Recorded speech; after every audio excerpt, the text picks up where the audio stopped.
Timothy Burns, Tim knew his friends, looked at his cell phone after leaving a message from Candace, or Candy as she liked to be called, his wife of 5 years. He had just signed a service contract with a large California company that had offices throughout the country. He knew his boss, Jake Hudson, would be extremely pleased as the new contract meant a significant expansion of his IT firm. The new contract also meant a significant increase in his salary. Maybe now, he thought, he and Candy would finally be able to start their own family as they had planned. But he had concerns that had begun to creep into his mind after his camping trip with Jake a little over a week ago. There was something a little different about her when they returned from their trip. It seemed like her mind was on something else most of the time, and she was starting to get a little snappy with him. But that was not all he noticed. Something else caught his attention when they got home and threw their clothes into the laundry basket. A pair of her panties had something in the gusset. He picked them up and noticed that whatever it was, it had already hardened and had a very distinctive smell. Then it dawned on him, and he felt as if his whole world had collapsed. He vowed to find out the truth. He knew he would be heading to the West Coast, so he visited an attorney to see what his options were if Candy cheated. "Are you sure that your wife is cheating on you?" asked Ruby Hawkins. Ruby was a lawyer who specialized in family law and divorce and was recommended to him by a friend who had just divorced his wife for cheating. "Not 100%, he said, "but I need to know, and if that's the case, I want a divorce." "Well then," said Ruby, "most divorces in this state occur without anyone's fault. You could file on the grounds of adultery, but you will need compelling evidence." "Do you mean, for example, photographs or videos?" Tim asked. "Yes," said Ruby, "if you want, I can instruct an investigator to follow her and find out for sure." "Yes, please," Tim said. "What can I expect during a divorce?"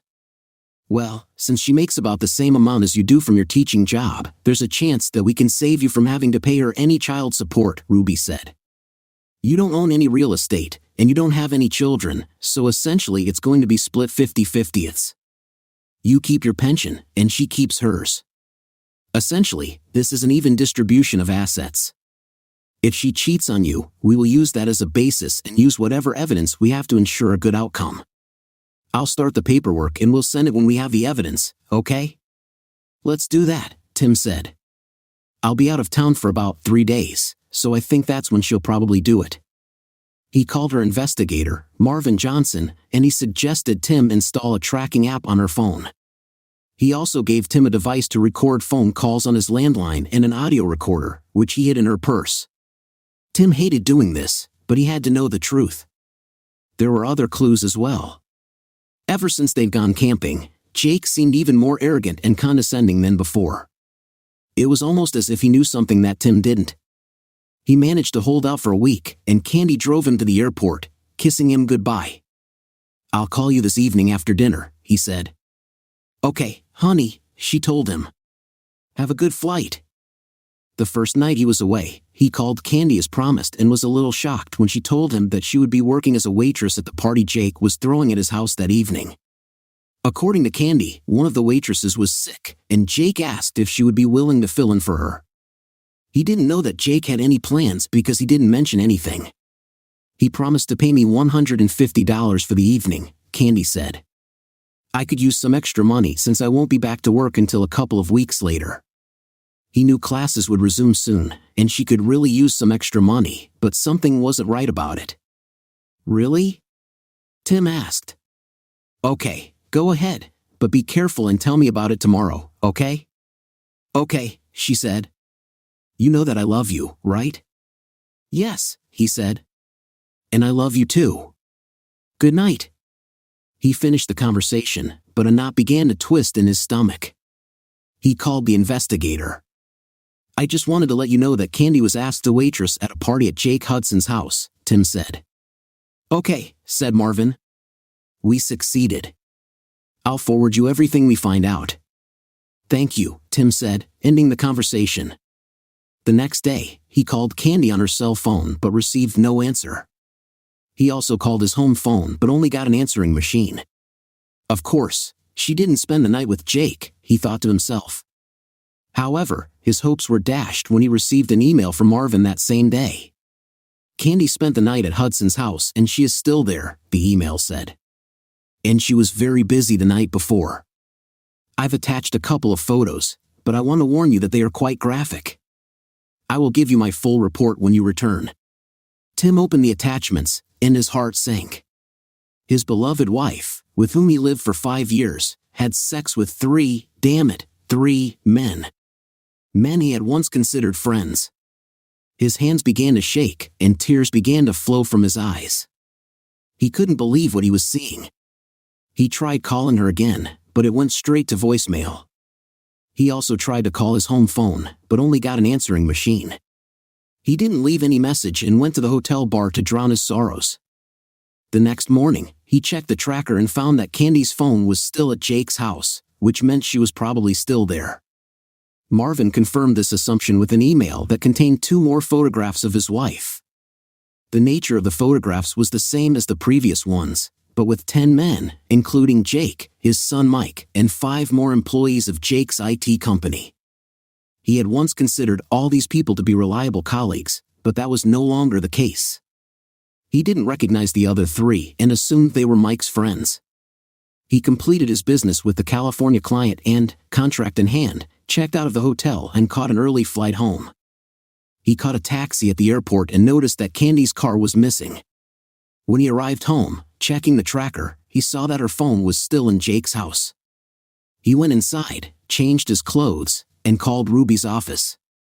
He was surprised when her receptionist said that she was free and could see him in the afternoon. He called Candy on her cell phone and was surprised when she answered.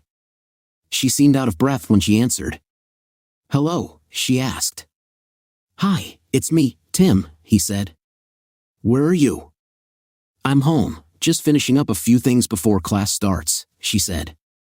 He was shocked that she had lied to him so blatantly. "I see," he said.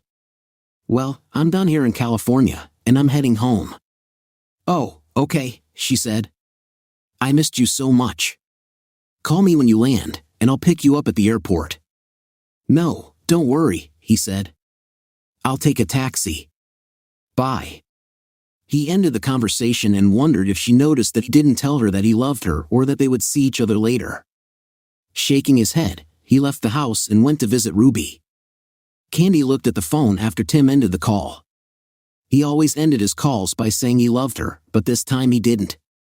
In fact, she noticed that his voice didn't sound friendly at all. She fully intended to return home after that first night, but lying naked between Jake and his son felt so good that she just couldn't leave. After all, she owed it to herself, she thought. This will all end when classes start again, she thought, and Tim would never know. So she spent the next day and the next night with Jake and his son Mike. That second day, Jake went to work for a couple of hours, but Mike kept her busy and even made arrangements with several of his friends. When Jake returned home, she and Mike were intimately engaged on Jake's bed. As they concluded their encounter, Jake sat up and turned his gaze towards her. "So maybe I should send your husband somewhere more often," he said with a sly smile. "You know that my classes are resuming soon," she said. "So I won't be available for a week." "I wouldn't dare do anything like that while he's still at home." "Why not?" Jake asked. "Maybe for a change, he would enjoy seeing how real men treat you." Jake and Mike both laughed at this. "Well, I have to admit I had a great time," she said. "But I still loved him, and I don't want to hurt him." "Well, maybe I can see to it that he gets sent away for the weekend," Jake said. "That way, you can come and play with us in the house." "That sounds funny," she said, "but at some point, he will find out anyway. Tim is not a fool, you know." "Don't worry," Jake said, picking up his video camera. "I'll take care of Timmy boy. There's only one thing." "What is this?" she asked. "I don't want you to have sex with him anymore," Jake said. "Now you belong to us. Understood?" "But how will I do this?" she asked. "You'll think of something," Jake said. "Come up with some excuse, you know, like I have a headache or something. Something like that." "Okay, I'll try," she said. Later that day, several of Mike's friends came over and had the opportunity to try Candy's products. Jake invited a few single guys from the group. She was now officially a party and enjoying it. Tim was simply shocked when he saw all the evidence Marvin had collected. In addition to the photographs, he had 2 DVDs of videos of his wife performing a variety of roles with several men. Things she would never do for him. His love for her faded after he witnessed her debauchery. Ruby consoled him as best she could, but it was a lost cause. How could she just like that, 5 years later, turn into such a traitor, he wondered. And what did I do to deserve this? What about Jake, he considered. This man, somewhat older than himself, a friend, now he knew better. I'll go ahead and file for divorce, citing adultery, Ruby said. If you want, I can also file a lawsuit for alienation of affection against Jake and the men you work with. These types of lawsuits don't usually go very far, but I think we can get a good settlement. Do what you have to do, Tim said. Just don't do anything stupid. I don't want to post bail for you from jail, Ruby said. Tim shook his head. Don't worry, he said. I won't. When can you prepare the documents? I can have everything ready to ship in just a couple of days, she said. In the meantime, try to behave normally around your wife. I'm not that good an actor, Tim told her, and I will never touch her again. God only knows what she got from all these men. Tell her you're not feeling well, Ruby suggested. This should buy you some time. Tim nodded his head. Yes, okay, he said before leaving. As he sat in his car, he suddenly realized something else. There was no way he could work for Jake again, and he would never be able to bear the presence of men nearby who would cuckold him. He took out his phone and scrolled through his contacts until he found the number he wanted. He dialed the number and hoped for the best. Carlson, said the man on the other end of the line when he answered. John, this is Tim Burns, Tim said. Tim, how are you, old friend? Asked John. It could have been better, said Tim. Listen, is the vacancy at Empire still open? John Carlson, CEO of Empire, had been trying to get Tim on board for some time, but Tim felt he needed to stay with Jake out of loyalty. However, now there is no trace of this devotion left. Of course, it is, said John. Have you finally decided to join a reputable company? Yeah, something like that, Tim said. Some things caught my attention, and I found that I could no longer work there. I'm sorry to hear that, Jan said. Is there anything I can do? Just give me a job, Tim said. I promise I will work just as hard for you as I do for Jake. Of course, said Jan. Can you start on Monday? Absolutely, said Tim. Okay, John said. Look, why don't you and your pretty wife come over tonight and try Rose's famous lasagna? We can catch up, and I can discuss the compensation package with you. I would love to, but unfortunately, I can't come with my wife, said Tim. How about, asked John. What's happened? I really don't want to go into detail over the phone, Tim said. I can go a little deeper into this tonight if you want. Of course, Tim, John said in a worried tone. You know Rose is a licensed counselor.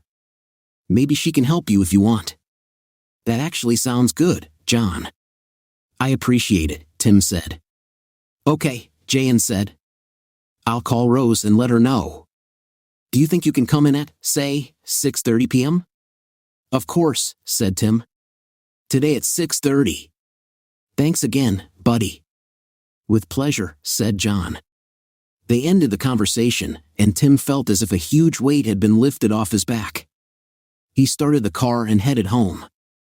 When he got there, he noticed that Candy still hadn't returned from Jake's house. He grabbed his briefcase and went inside. He took a shower, changed clothes, and sat down at the computer, where he wrote a letter of resignation. Candy finally arrived around 5 p.m. and noticed her husband sitting at the computer. She went to kiss him, but he turned away, and she ended up kissing him on the cheek. Surprised, she looked at him before speaking. Everything is fine? She asked. Not really, he said. I do not feel well. Maybe it's jet lag or something. I don't know. I'll sleep on the futon when I get back tonight. Will you come back? Will you come back? She asked. Where are you going? I'm meeting someone for dinner, he said. Are you dating a woman? She asked, with concern in her voice. You mean am I cheating on you? He asked. No, I never cheated on you in all the time we were together, and I have no intention of doing it now. Can you say the same? She recoiled in horror. Does he know? She asked herself. No, he would never have been able to find out. Of course, I can, she said. Tim wasn't convinced. So, how's your trip to California? She asked, trying to change the subject. Successful, he said. How's your little job at Jake's house? Everything went well? Everything went well, she said. Even when it was hard, it was still fun. I bet, he said without any emotion in his voice. He looked at his watch before speaking again. I guess I'll go, he told her before saving his work and turning off the computer.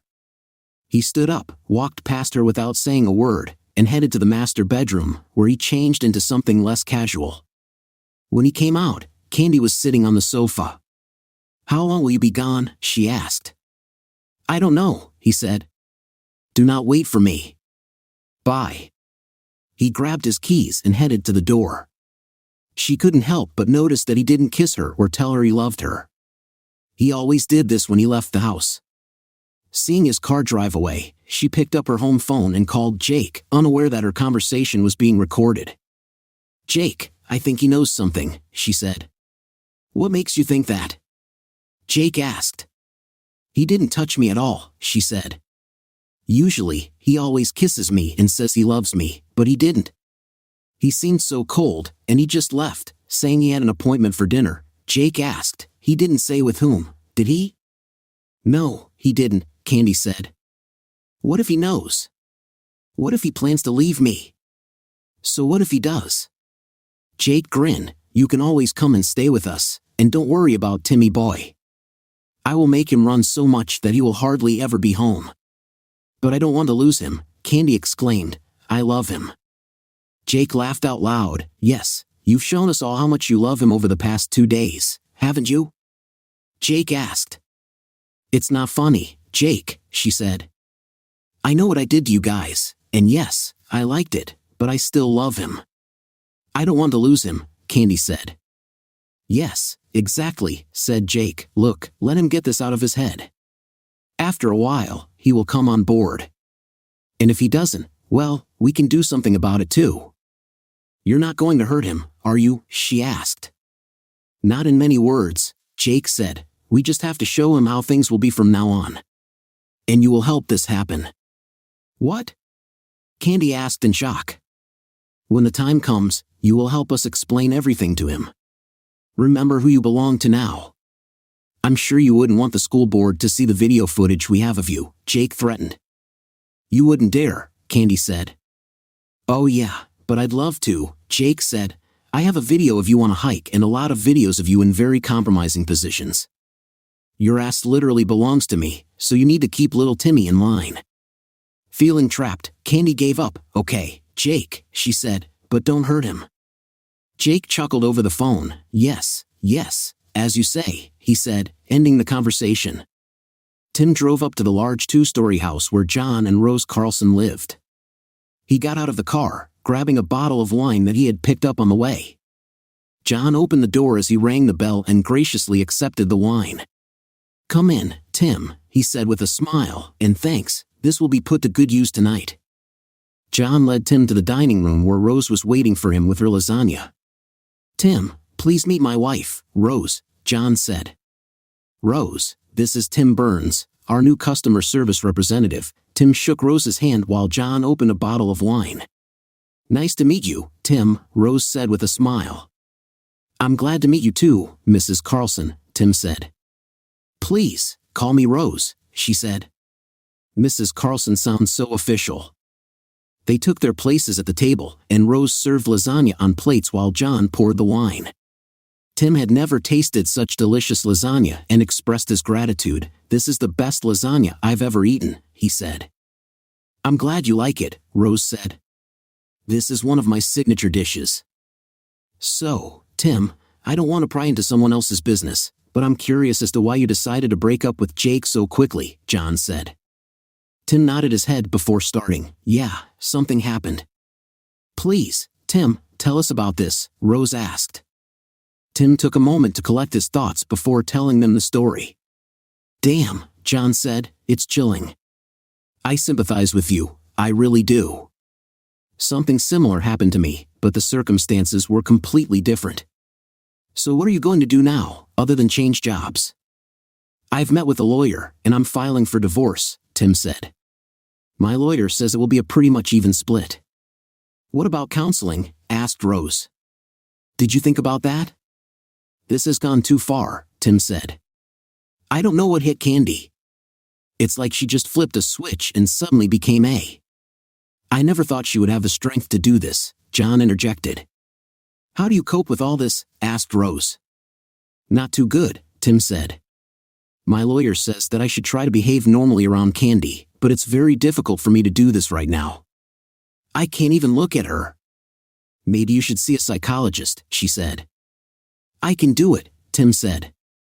Trust me, Rose is the best in the business, John said. I think she can help you get through this if you want. In addition, this is included in your social package. That's definitely a plus. I'm serious, John said. Rose was a godsend when I needed her. I know she can help you too. He turned to Rose. What do you think? Can you fit it into your schedule? Of course, she said. I think an hour a week should do the trick. What do you say about this, Tim? Tim thought about this proposal before answering. Okay, I'll do it, he said. John smiled and patted Tim on the shoulder. A good man, he said. I will make sure that you have the time necessary for consultation. Deal with Rose and let me know what you come up with. I'll do that, thanks, Tim said. Now, if you don't mind, honey, Tim and I will retire to my office to discuss his new job, John said. I don't mind at all, she said with a smile. And I'm looking forward to working with you too, Tim. Thank you, Tim said, standing next to John. They retired to John's home office, where he poured them each a glass of brandy. They spent the next 2 hours discussing his new job. By the time they finished, Tim felt like he was taking control of his life again. Tim shook John's hand and headed back home. It was around 10 p.m. when Tim arrived at his house. He looked around and saw that the lights were still on. He hoped Candy was there alone. He got out of the car, walked into his house, and saw Candy sitting on the sofa. So, how did your little meeting go? She asked. Very good, thank you, he said. Now, if you don't mind, I'll go to bed. Good night. He went into the second bedroom where his computer was and began to undress. Are you sleeping here now? Candy asked from the door. Yes, said Tim. I'm still not feeling well, so I'll sleep on the futon. Is this a problem? He asked. No, I think not, she said. It's just that you've been gone for 3 days, and I was hoping that we could, play a little. I'm not in the mood today, Tim said. In fact, the thought of touching her right now made him disgusted. Okay, she said quietly. Maybe tomorrow. I don't know, he said. Let's see. She nodded her head and turned away. She couldn't help but wonder if he even knew anything about her actions lately. The next day, he got up before Candy, grabbed his resignation letter, and poured himself a cup of coffee. He saw Candy's purse on the kitchen table and grabbed the audio recorder. Then he downloaded the audio recording of yesterday's phone call. He left the apartment without saying goodbye or telling Candy that he loved her. She heard the door close as he left and went to bed, tears rolling down her cheeks. When he got to the office, he barely spoke to anyone. He greeted his secretary, then walked into his office and closed the door. He was gathering his things when Jake walked into his office. What is this? Jake asked. Tim reached into his briefcase and pulled out 2 envelopes. One of them is a signed contract from California, he said, and the second is my resignation, effective immediately. I believe you owe me a bonus for getting the California bill, and you owe me my final salary along with the rest of my vacation. Resignation? Jake asked in shock. Why are you leaving? I need you, seriously. You really don't know? Tim asked. Why do you think I'm stupid or something? You know that's not true. To be honest, some things caught my attention, and I decided I couldn't work here anymore. So, I got a job at another company. I'll be leaving in just a few minutes, then. Wait, Tim, can't we talk about this?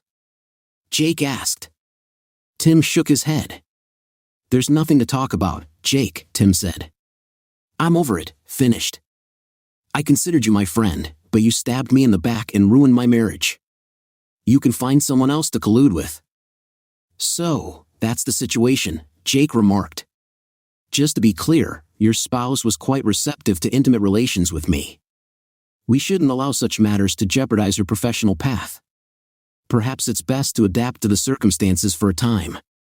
Let Candy explore her desires freely. Once she's satisfied her curiosity, she'll return to you. Do you truly believe I consent to such a thing? Tim inquired. By the way, how long have you been involved with her? Well, it started at the campsite, Jake admitted. On the second day when you and the others were skiing. And she was quite insistent that day. She even made comparisons, claiming I was larger than you. She pleaded with me for intimacy right then and there. Tim never resisted Candy, Jake added. He attempted a few times, but he couldn't proceed. He couldn't articulate why, and Candy remained silent about it. Wasn't this around the time you suddenly urged me to leave to handle office matters? Tim pressed. You wanted me out of the picture so you could be with my wife. Jake grinned and nodded his head. Yes. So what? He asked. Tim took out his phone and stopped the audio recording he had started when Jake entered the office. Thank you for your recognition, Tim said. Now, if you don't mind, I'm done packing. I'll go to the HR department and won't bother you. Wait, Jake said. You can't use this recording. We'll see, Tim said. I'm leaving here. Goodbye, Jake. You'll rot in hell. Okay, you forgot something, Jake said, picking up the photo of Candy that Tim kept on his desk. I haven't forgotten, Tim said. I do not want it. You and your son want this traitor so badly that you can take her for yourself. I'm done with her and with you. Goodbye. With these words, he left the office. Jake looked at Tim as he walked away, wondering what the hell just happened. How did Tim find out what he and his son did to Candy? He asked himself. What do you mean he resigned? Candy asked when Jake called. He just handed me the signed contract and resignation letter and left, Jake said. He knows, Candy. I don't know how he knows, but he knows. What did you say to him? She asked. The truth, said Jake. I told him about how it was for the first time on the hike. You're an idiot, she exclaimed. Well, he asked, and I told him, Jake said. He also left a photograph of you, which he kept on his desk, he said. He said he didn't need it, Jake continued. Amazing, she said, tears streaming down her cheeks. So what should we do now? She asked. It's not my problem, Jake said. He's your husband. You can handle this. Unless, of course, you want me to step up and make him see the error of his ways. No, she said. You've done enough. Thank you. Stay away from this. As you say, he said. With these words, he hung up. Candy looked at her phone with tears streaming down her face. She didn't want a divorce, but she knew Tim wouldn't tolerate her cheating. She decided that she would do everything in her power to keep him. She sat on the sofa, holding her head in her hands, and sobbed over what she had done. A few minutes later, Tim pulled into the driveway. He saw Candy's car and looked around to see if Jake's car was anywhere nearby. Without noticing this, he grabbed his box and briefcase and went inside. He saw Candy on the couch and, without saying anything, went into his office. He closed and locked the door, then checked for voice recordings. He found the recording and listened to the conversation between Candy and Jake. He forwarded it to his lawyer and then quickly called her. Hi, Tim, she said. I just received your last email. Now I am preparing your documents. Okay, Tim said. When can they be submitted? If you want, I can pull some strings and my bail will deliver them later this afternoon, she said. Will this suit you? So it will be. Thank you, he said. After hanging up, he walked over to his gun safe, opened it, and pulled out his old .45 caliber semi-automatic pistol. He had no plans to use it, But he didn't want any problems with Jake or Candy. He walked into the kitchen, put his briefcase on the table, and looked at Candy. "We need to talk," he said, placing the gun on the table so that he could quickly reach it if necessary. "Is this really necessary?" she asked, pointing to the gun. "I hope not," he said. "I just want to make sure in case your lover decides to break in here." "My lover?" she asked. "Don't play coy," he said. "I'm not in the mood for your games.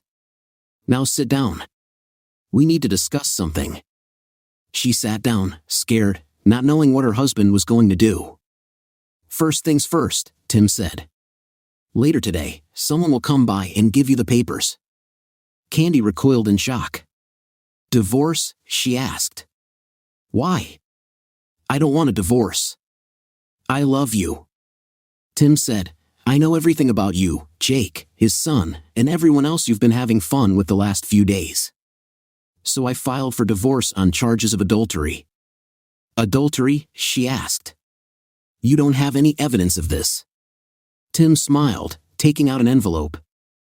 "I posted several time-stamped photos, all of which clearly showed her having sex with multiple men, including Jake. I also have video and audio," Tim said. "Would you like to watch?" She shook her head, realizing that it was a hopeless matter. "Okay," he said. "Considering the circumstances, I was more than fair. No support. You get half of what's in the bank, and we each get to keep our pension. You can take all your things. I've already paid and canceled your credit card. I have a cashier's check for your half of what's left. There's also a restraining order that says you must stay at least 150 meters away from me, my place of residence, and my place of work. So from now until you are served with the documents, you have time to pack up your things." "Are you kicking me out?" she asked, tears flowing down her cheeks. "That's pretty much it," he said. "But what if I decide to contest the divorce?" she asked. Tim laughed. "I don't think that would be very wise," he said. "What do you think the school board would say if some of these photos and videos just happened to appear? Do you think the parents of your students would want someone like you to teach their children?" "I know," she said. "I won't dare. I need this job." "That's right, that's how it will be," Tim said. "There are a couple more things you should know." "What?" she asked, dejectedly. "You will be required to hand over your rings and give up my last name," he said. "Oh my God, you've become a heartless bastard, haven't you?" she asked, taking off her rings. "Yes, well, you gave me a good reason," Tim said. "I just want to know one thing. What happened? What made you turn from a loving, faithful wife into a walking garbage dump?" She lowered her eyes before speaking. "It happened on the second day of the hike," she said. "You were on the boat, and I was in the tent. Jake walked by and saw me. I had already undressed and was lying there trying to rest when Jake walked by and entered the tent. At first, he seemed embarrassed to see me so naked. We started talking, walking, and then he pulled his pants down, and that was the end of it." "So, a man removes his pants, and you immediately engage in intimacy with him?" Tim questioned. "And that's all it took for you to betray me? How many times did you engage in such acts with him during that trip?" "Twice," she admitted. "The first instance was while you were jet skiing, and the second occurred when Jake sent you back to the office." Tim sighed and gestured towards the photographs. "I noticed that none of your partners took precautions," he remarked. "Weren't you concerned about potential pregnancy or contracting an illness for many of them?" "I'm still on birth control," she responded. "That doesn't eliminate the risks," Tim pointed out. "You can still conceive, and there's still the possibility of contracting an infection. Was this part of your intentions?" "Oh God, no," she exclaimed. Tim shook his head. "You know, during the entire time that we were together, I was often pestered by women who, compared to you, look like goddesses," he said. "I refused them all. Do you know why? Because I thought I had a loving and faithful wife at home, and I would never do anything to hurt her. But you didn't even think about what you were doing. You didn't care how I felt. I hope it was all worth it for you. Now pack up your junk. I expect you to leave when you are served with the documents." "Tim, please," she began. Can't we turn to some psychologist, please? I'll never do this again, I promise. Can't you forgive me this time? I will never forgive you for what you did, Tim said, and his expression was harsher than she had ever seen before. Never. Maybe if you slipped just once, were drugged, or something like that, I might not pay attention to it. But that did not happen. From the moment Jake pulled his pants down, you were his willing toy, and I will never be able to forgive this level of betrayal. But don't you love me enough to get through this? She asked. He shook his head. No, I can't stand the sight of you right now, he said. The sooner you disappear from my life, the better. Now go and start getting ready. Everything you leave behind will either be burned, thrown away, or donated to Goodwill. Sobbing, she got up and went to the master bedroom to pack her things. Tim watched as Candy pulled out one full garbage bag after another.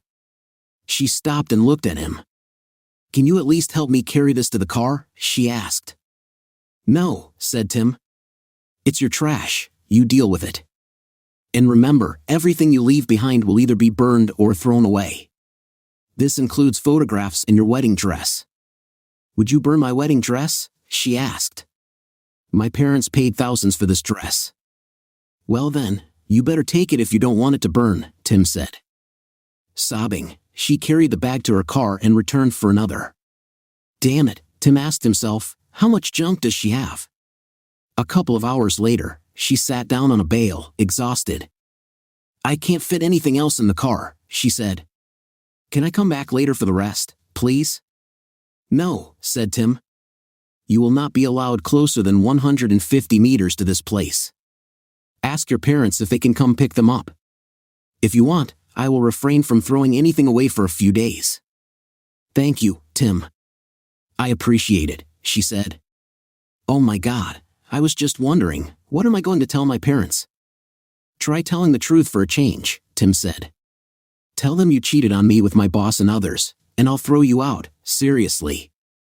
They will disown me if I do this, she said.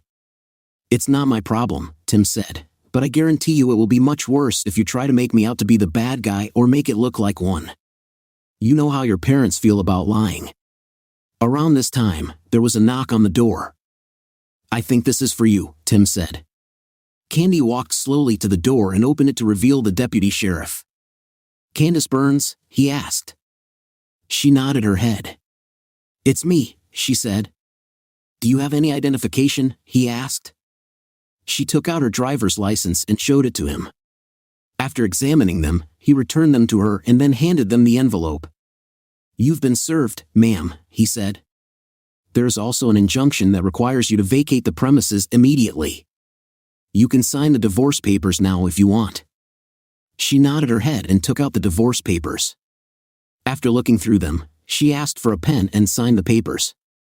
I'll give this back to the lawyer, he said. You need to leave right now. If you try to return, you will be arrested and sent to prison.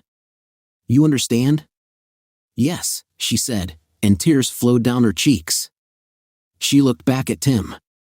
I'm so sorry, she said.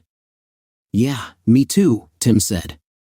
Bye, she said quietly, leaving.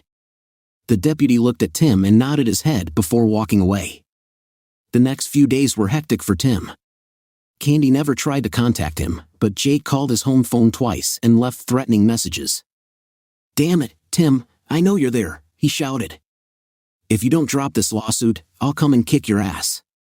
Tim smiled, copied the voicemail, and forwarded it to Ruby, who in turn notified the local sheriff's department. Candy's parents also called, asking if they could come pick up some more of her things. Yes, of course, said Tim. Just make sure she's not with you. She has a restraining order placed on her. Okay, said George, Candy's father, with a sigh.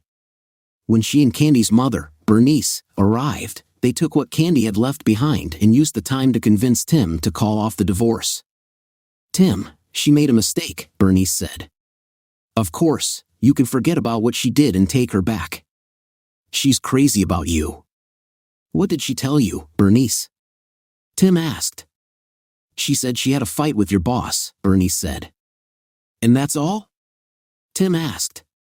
Well, yes, she said. She didn't go into any detail, and we didn't insist on it. Tim grabbed an envelope with photographs and DVDs and showed it all to Bernice and George. They were shocked when they saw the photos. "I'm sorry she didn't tell you the whole truth," Tim said. "As you can see, everything turned out to be much worse than she expected." "Oh my God," Bernice said. "I had no idea it was so bad." "I'm so sorry, Tim," she said. "I don't blame you for what you did." George's face turned purple with rage. "I will have a long conversation with our stupid daughter," he said. "Have you done anything else with these photographs?" he asked. Tim shook his head. "Not yet, but I want her not to resist the divorce," he said. They commiserated with him for a moment, and then finished packing up the rest of her things. Half an hour later, they left the house, giving Tim a warm hug and wishing him all the best. Later that day, as Tim was sitting watching TV, there was another knock on the door. He looked through the peephole and saw Jake, Mike, and two of Tim's former work colleagues. He walked into his office, grabbed the gun from the gun case, and called 911, holding the gun behind his back. He barely managed to open the door before they rushed inside. "We'll kick your ass," Jake growled. Tim pulled out his gun and pointed it at Jake, forcing them to stop. "You're not really going to shoot us," Jake said. "You don't have the courage." "Do you really want to test this?" Tim asked. "Just so you know, I already called 911, and the police are on their way here right now. If you're here when they get here, you're going to jail for violating the restraining order." Jake, I think he's serious," said one of the other two men. Jake looked at him for a moment, then turned back to Tim. It was at that moment that they all heard a siren nearby and saw flashing red and blue lights. "Yes, Jake, I'm serious," Tim said. They turned to leave, but two very large uniformed police officers stood in the doorway. Tim lowered the gun. "Put the gun down, sir," one of the officers said. Tim obeyed, placing the gun on the kitchen table. "Sir, these people are violating the restraining order," Tim said. "They broke into my house and threatened me. I want them arrested." "Do you have a copy of the order?" asked another policeman. Tim nodded his head. "I have it, officer," Tim said. He pulled out an envelope that was lying on the kitchen table and handed it to the officer, who carefully studied the order. After a few moments, he returned the order to Tim, then turned to the four men. "Turn around and put your hands behind your back," the officer said. The four men glared at Tim as officers handcuffed them and read them their rights. Once they were handcuffed, one of the officers turned to Tim. "Do you have a license for this firearm?" he asked. "Yes, there is," said Tim. "Would you like to see this?" He pulled out his wallet and showed the officer his driver's license and his NRA firearms training card. The officer nodded his head after studying the cards. "Okay," he said. "Be careful with this thing. Do you hear me?" "I hear you, officer," Tim said. "Thank you." The next 3 months passed in a blur for Tim. He enjoyed working at Empire much more than he ever did working for Jake. Weekly counseling with Rose also helped him deal with trust and anger issues.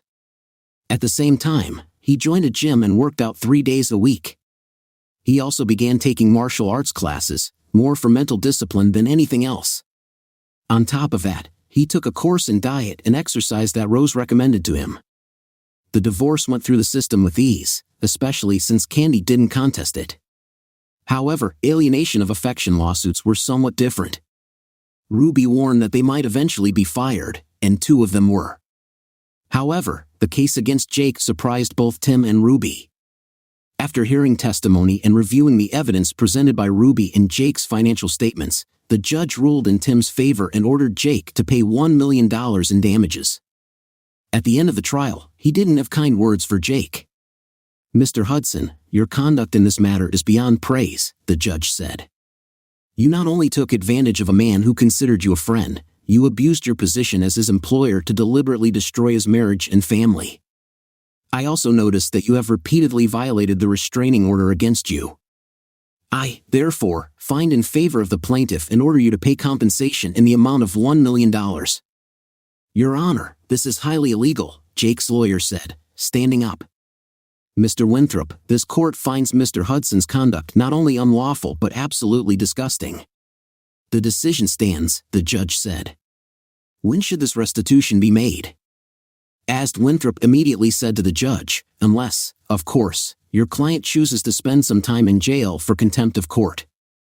No, Your Honor, my client will pay as ordered, Winthrop said, sitting back down.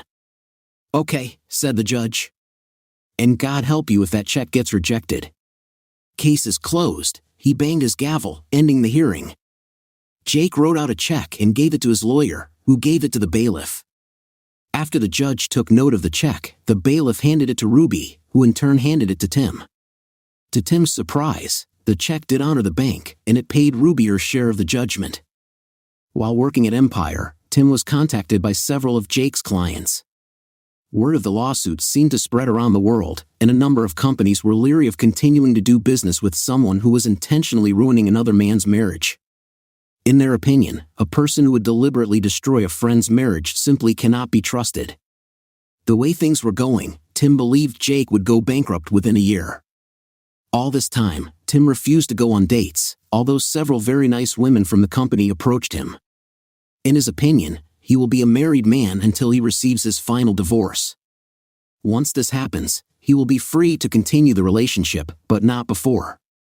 When the divorce finally came, he went to celebrate with friends from work.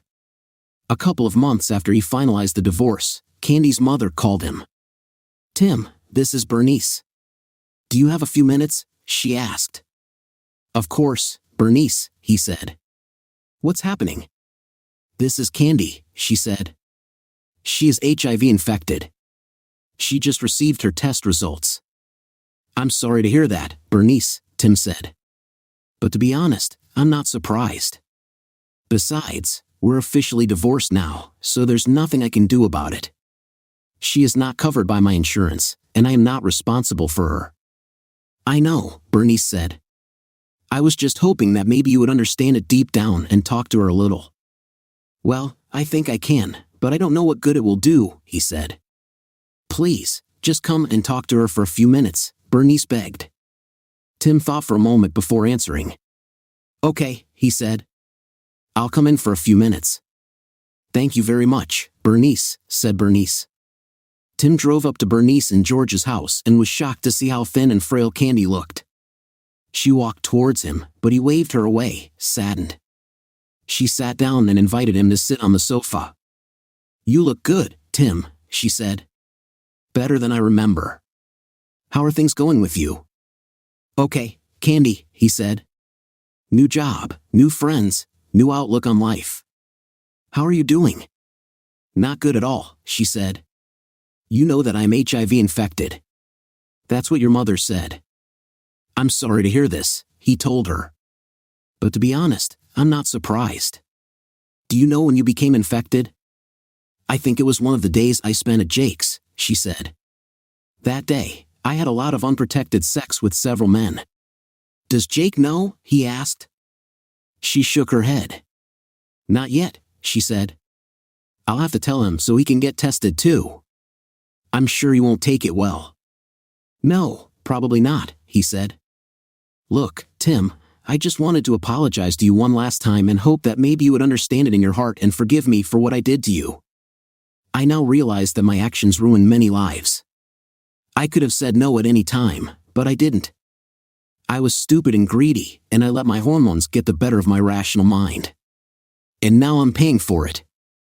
I had the best husband and lover a girl could ask for, and I gave it all up for something new. I know you hate me, and you have every right to, but I don't want to go to my grave without your forgiveness. Tim considered her words carefully. It was the first time he could remember that she actually took responsibility for what she did, and the first time she acknowledged what her actions had caused to others. Of course, he could continue to hate her, but he remembered his sessions with Rose. Holding a grudge against Candy won't help him move on. He nodded his head. Okay, Candy, he said. She cried, sitting in a chair. He thought about pulling her into his arms and started to stand up, but she waved him off. Thank you so much, Tim, she said through tears. This means more to me than you know. Listen, I want you to find a woman you can love and trust, marry her, and have children. I'm over it. I'm done. but you have your whole life ahead of you, and you deserve to be happy." "Thank you," he said. "I'll do so. And if you ever want to just talk, let me know, okay?" She nodded her head weakly. "I will do so," she said. "Goodbye, Tim," she added. "Think about me from time to time." "Fine." He sensed a certain finality in her last statement and wondered if she intended to commit suicide. "I will do so," he said. "Just don't do anything stupid, okay?" "I won't," she said. He stood up and headed towards the door.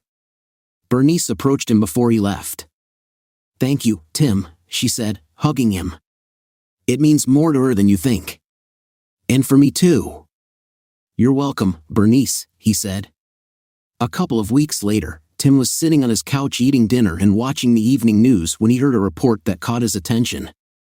The bodies of a local businessman, his son, and a woman believed to be the man's mistress were found earlier today in what police believe was a double murder-suicide, the presenter said. Jacob Hudson, president and founder of Hudson Consulting, along with his son and a woman who has not yet been identified, were found dead. All three were victims of gunshot wounds, authorities said. Police are investigating the incident, and more details will be provided as they are released. After recovering from his initial shock, Tim called Bernice. She was sobbing when she answered the phone. "Bernice, what's going on?" he asked. "We just got word that Candy is dead," she said. "Looks like that bastard Jake shot her, then his own son, and himself." "Oh my God," Tim said. "I saw the news report and hoped it wasn't her. I am so sorry." "That's her," Bernice said. "Do the police have any idea why this happened?" Tim asked. "They're not 100% sure," she said, "but I'm pretty sure she told Jake about her HIV, and he lost his mind. They are now conducting an autopsy." "I'm really sorry, Bernice," Tim said. "I want you to know that I never wanted this to happen." "I know, Tim," she said. "Candy made her own bed and paid for it. Still, it's hard to lose your only child like that. I'm just glad you were able to make peace with her. I like to think she's in a better place now." "Fine. Let me know if there's anything I can do," he said. "Thank you, Tim," she said. Candy's memorial service was held a couple of weeks later, and Tim took the day off work to be there with her parents. According to the autopsy results, both Jake and Mike, like Candy, were found to be HIV positive. From what police were able to piece together, Candy told Jake about her diagnosis and suggested they all get tested. When Jake and Mike learned they too had tested positive, Hudson Sr. shot her in the head, then his son, and finally shot himself. Tim spent several days mourning Candy's death, remembering the good years they had spent together. Then one day, out of the blue, he received a visit from Cynthia Stone, another representative who worked on his team. "Hello, cowboy," she said. "Would you like to join us for happy hour tonight? You look like you could use some company." Tim thought about it for just a moment. He almost refused her, but then changed his mind. "What the hell," he said. "I could use some good company right now." "Of course, I'll join you." "Well then, come to Hitchhikers after work, okay?" she asked, smiling. "I'll be there," he said. "Thanks for the invitation." So, the cycle of life continues, he thought when she left.